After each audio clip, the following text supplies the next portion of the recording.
Hey everybody, welcome back to Ohio Airgun Shooter.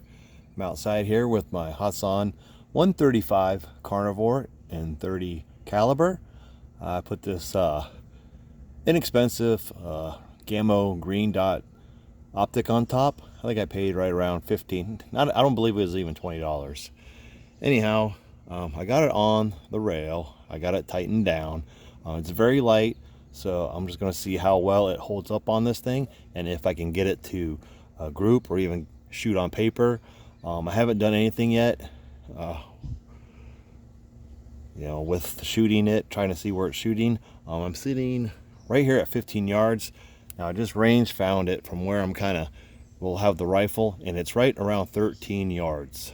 So I just want to, it's not real far, but I just want to see if I can at least get this sight to 0 and to maybe group and maybe even just hold 0 for a few shots. Or will this Carnivore's heavy recoil damage it?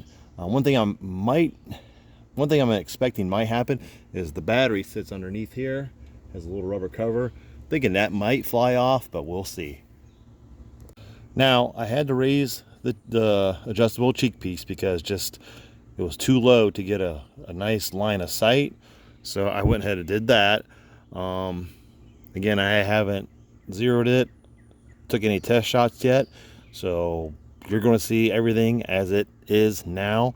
I'm going to start with some JSB Exact 30 caliber. These are the 50.15, so these are the heavier ones, just to control any dieseling. I wanted to get a few shots, see what kind of velocity we're getting, and to see if we're getting some high velocities due to detonation and dieseling. This thing gets right around 550 feet per second.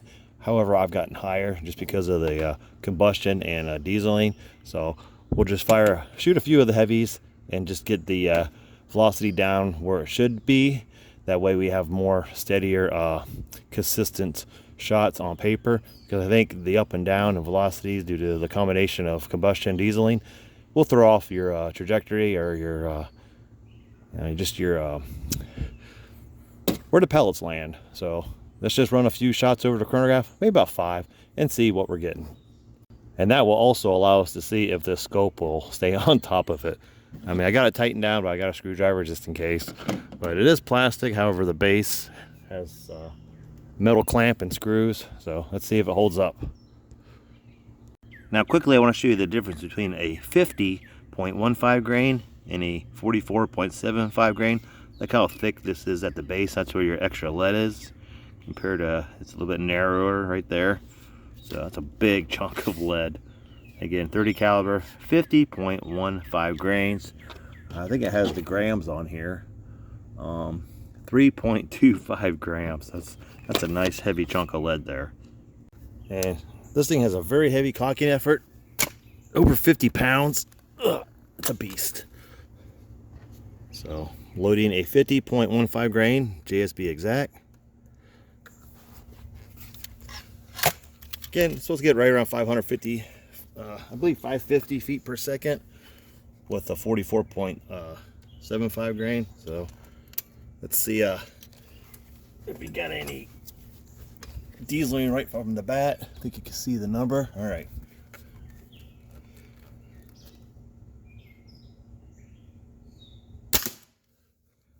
.2 feet per second. That's pretty good. Doesn't seem like it's dieseling any. All right. Might just limit this to 3 if it's staying right around the 530s or so. I did tighten all the screws.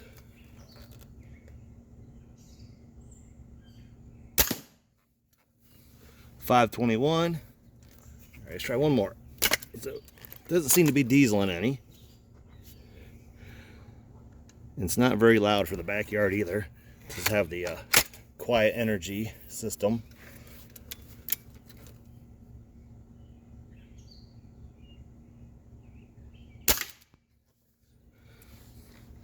.511 feet per second. So we're right about where we should be with the 50.15 grain. So we should be good.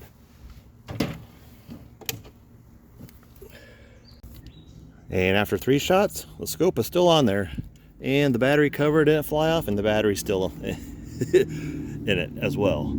All right, let's try a few shots, see if I can hit the paper and see where it's hitting. High, low, left or right. I did go ahead and bring the sight all the way down, so any adjustments, I can go up. So just keep in mind, make sure you always hold your barrel. My mind slips as well sometimes, so just be sure you're doing that. All right, let's see how well this does. Will it hold up? I will rest it on my hand as well as the rest here. Start with the yellow. I'm going to put the green dot right at the bottom of the paper.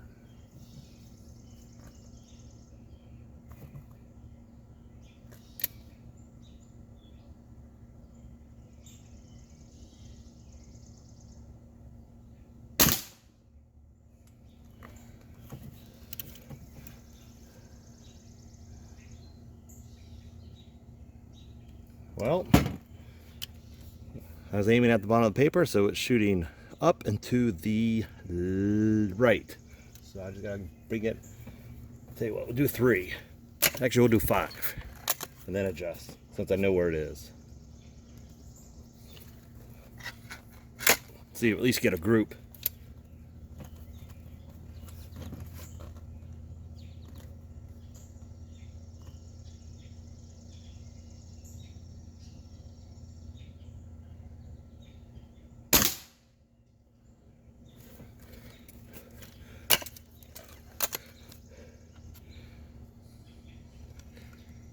These drop in nice. They're not tight at all going in.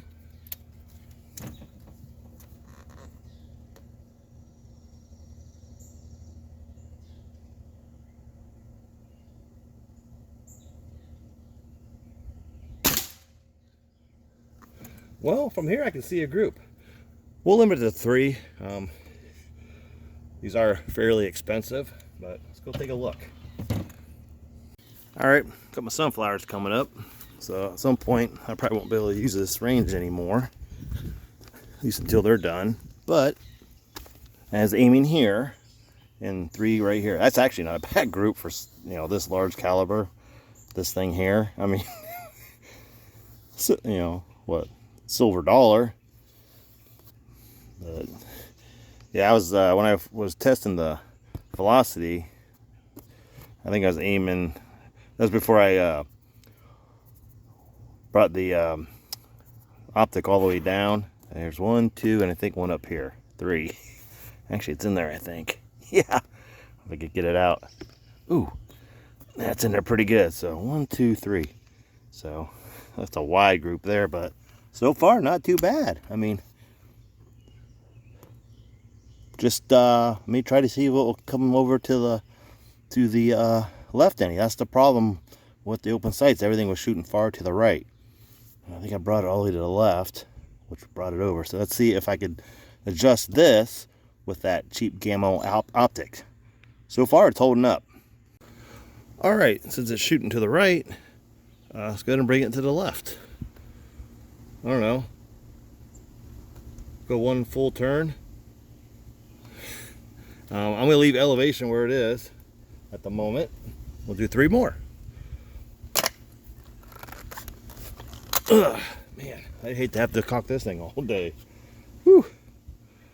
Compared to that Diana 240 that I have, this thing's a beast. You can see my cheek from the recoil, and then if you watch my glass here, I'll put this right here. Let that settle, and then you can see it wiggle.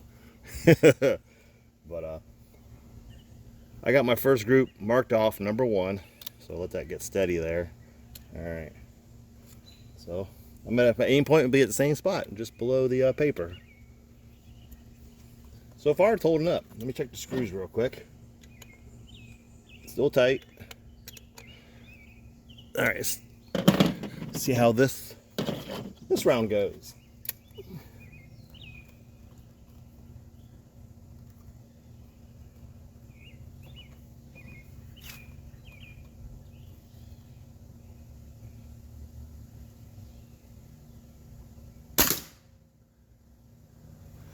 That really came over to the left.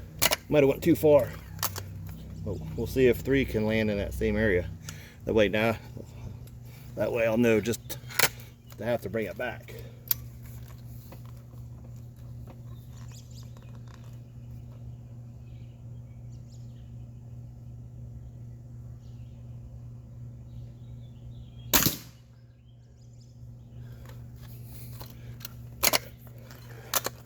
That's about the same spread as the first group.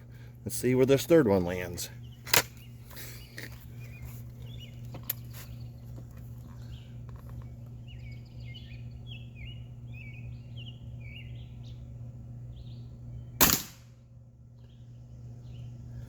Actually, that was in the same hole as the second one shot. Let's go take a look. Thing's got some kick. I don't know if you can see it wiggling. You know, it wiggled a little bit between reloads, but I'm sure you could see the vibration from the shots. So let's go check out that second group.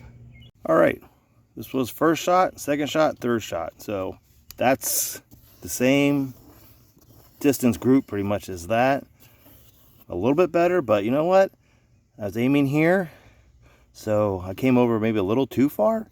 I don't know. Maybe just leave it. I'll leave it where it is, and then I'll move my aim up and see if we can get in this circle. 3 3/4 inch.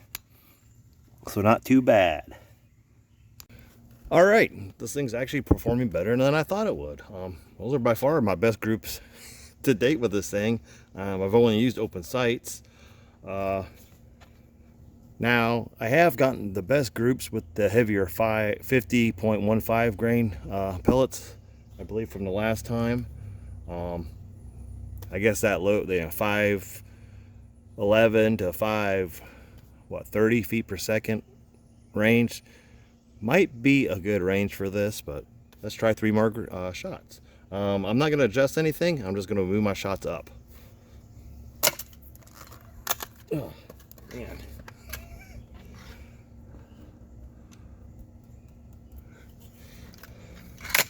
All right, I mean, this thing does kind of have a short barrel.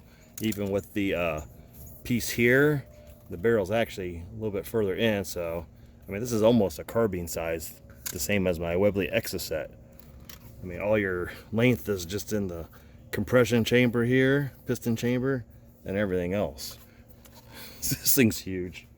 All right, that's what she said, right? All right, let's see if we can get this a group a third time. It's a little. Now I did check the screws again. Checked all my stock screws. The screw. I believe this back one goes into the stock, and then the front one just holds the trigger guard. Everything's tight.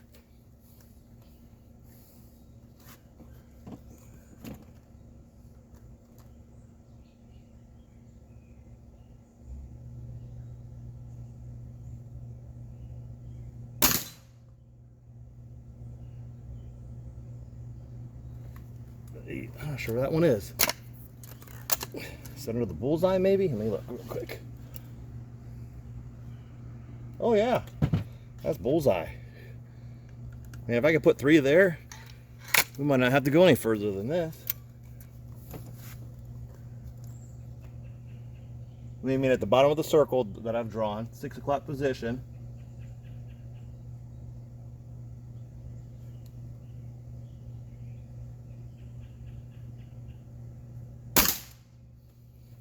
This thing does like to be held. I've noticed, I think my best groups are with it being, you know, a nice, not a real hard grip, but a firm grip.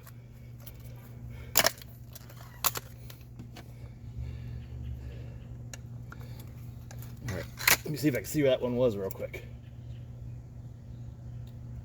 Yeah, this Gamo, he might owe me one.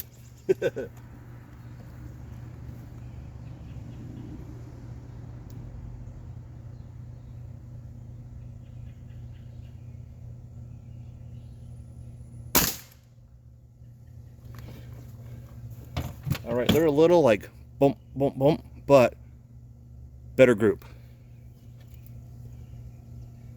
Yeah, that's good. Let's go take a look at that. All right, here we are. Not bad. Aiming right here, so it's a little high and a little bit to the left.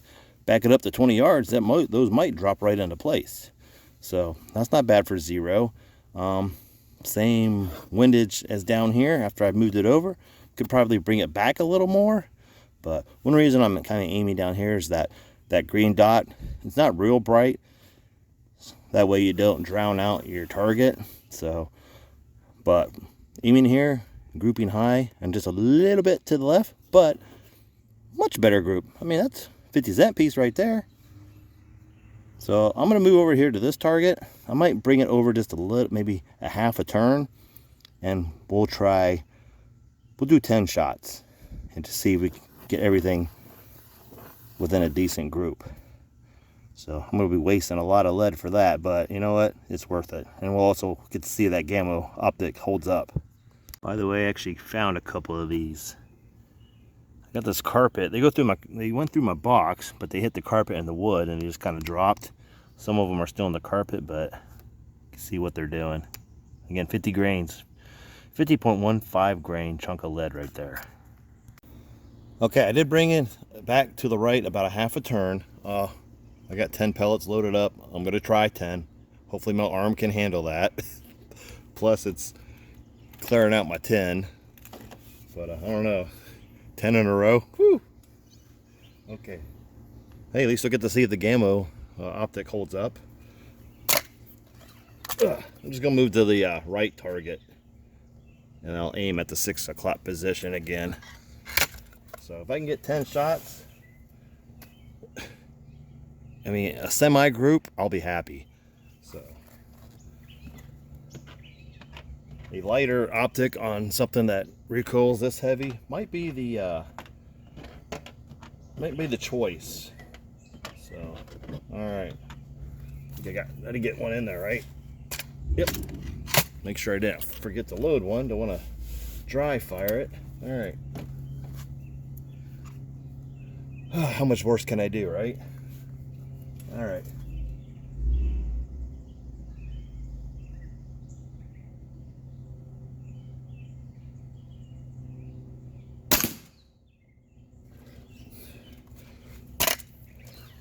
Okay, that's a little high and to the right of the bullseye that I have drawn. Again, some of that could have been me as well, but if I can put 10 in that general area, I'll be happy.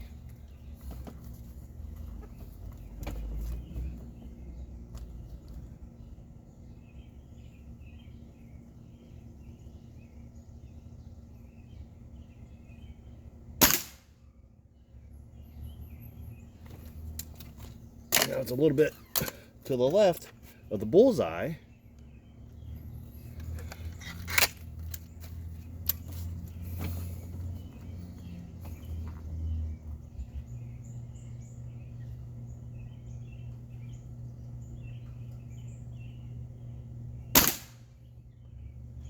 That's just below the bullseye, right in the middle.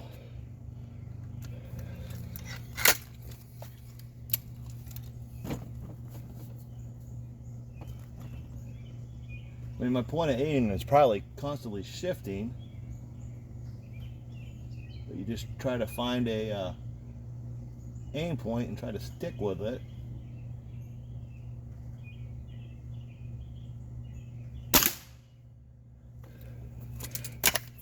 Ugh. All right, number 5. No, this is 4, right? That's 5, halfway there. Whew. I'm getting sweaty. Humidity's picking up. Make sure I'm holding this the same way each time.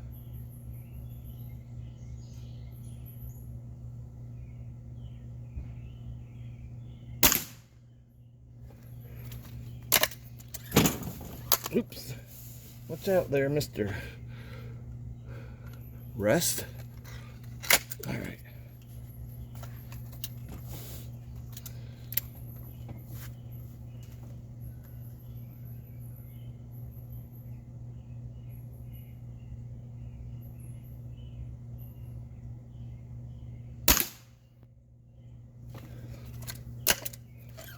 Four more. Whew. My left arm's gonna look like Popeye.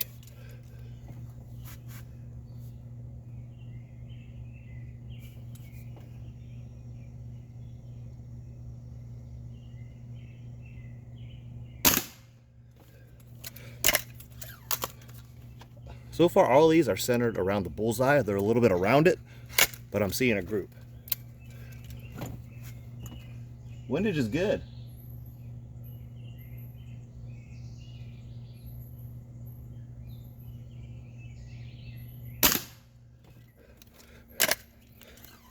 Looks like that went in another same hole. All right, second to last one.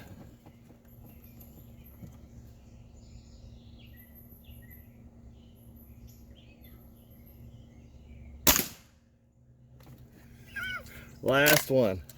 Ugh. Whew. That's a workout.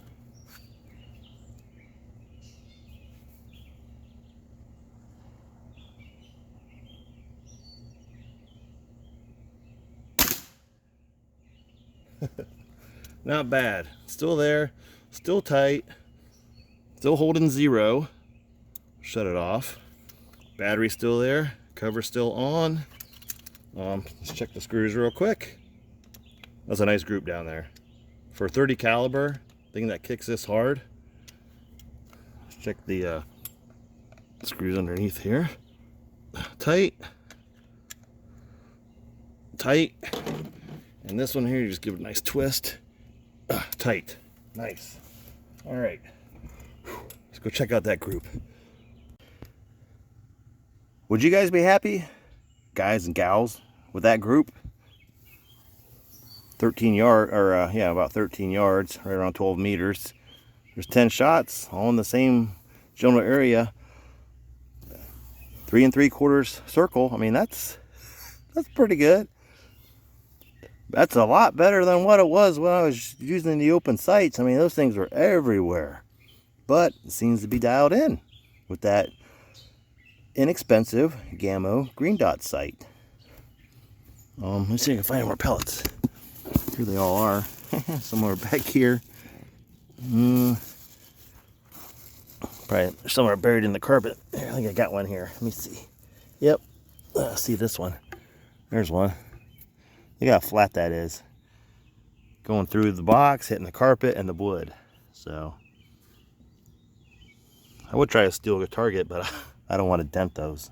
Because I did put a hole through the frying pan with it, as you can see. I mean, that's cast iron, but a lot of heat probably got really brittle. But still put a hole through that. I do have a short showing that, by the way. I'll include the link in the description if you want to go check that out.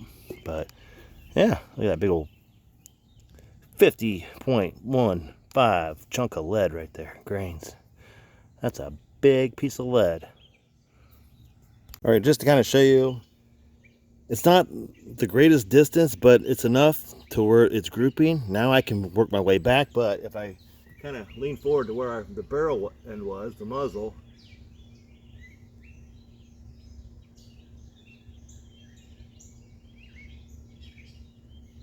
12.78 yards, 11.69 meters. For something like this and an unmagnified optic, I mean, this is probably an ideal distance to zero it in and work on your groups. You know, from here you can work your way back. Maybe put a magnified scope. You know, I have some. Kind of want to put my hawk on it, but I don't want to break it. It's a really nice 50 millimeter hawk. This thing, after what, 12 and then 22 shots, has held up. It held, you know, a good 0 through all that. Maybe let it sit overnight and try it again tomorrow and see if it has held that 0. But it really likes these 50.15 grain. These are the heavier compared to the 44.75 grain. I could try some of these and see where they're grouping, but by far these are the best grouping pellets. Seems to like the heavier pellets the best. But I hope you enjoyed this video. Thank you for watching. Please like and subscribe. And you know what? I'm happy with that group. We'll get it out another day, maybe try a little further and see if we can break this thing yet. So far, so good. Take care, and I'll see you in my next video. Alright, so here's my group. There's my box. You can see how much of them come through. I did catch a lot of here. Look at that was hanging. So my plastic bags almost work. There's one there, somewhere there's some in here. Some up there. Got a lot of them. Some embedded in there. So my plastic shopping bags balled up really tight and stuffed in these boxes make pretty good pellet catches. Plus you can retrieve them and see what they look like. I'm sure some of these I think it hit the wood and fell, because I found these two laying on the ground, but the other ones that are caught, I'll have to get those out and see what those look like. But yeah, if you got a bunch of those old shopping bags that are horrible for the environment, found a great use for them. And once you're done with the box, just throw it all away.